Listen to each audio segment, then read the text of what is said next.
वैसे अगर ऊपर ऊपर से देखा जाए तो देश के एजुकेशन सिस्टम की हालत कुछ ज़्यादा अच्छी नहीं है।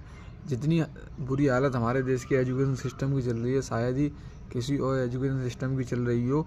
यहाँ पर एनटीए द्वारा कई एग्ज़ाम कंडक्ट कराए जाते हैं, वह लीक होती हैं, कई एग्ज़ाम फेल होती हैं।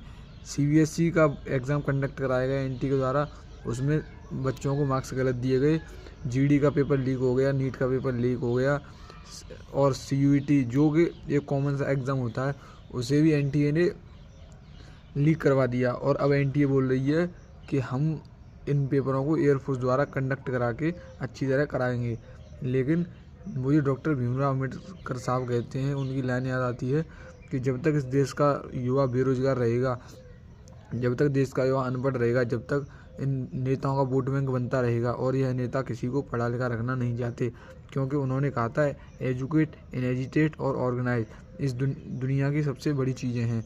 तो मैं आप सभी से यही अनुरोध करना चाहूँगा कि आप लोग अपने बच्चों को पढ़ाने में ध्यान दीजिए। तो पहले आप अपनी आवाज़ को बुलंद कीजिए।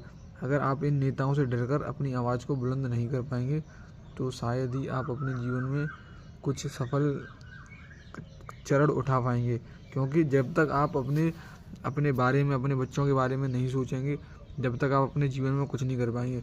क्योंकि जो यहाँ पर सीबीएसई ने घपला फैला रखा है एजुकेशन सिस्टम में, एक बच्चे की फीस 2-2 हज़ार रुपये, जो नर्सरी से पीजी क्लास में पढ़ रहा है उसकी फ़ीस 2-2 हज़ार रुपये ली जा रही है।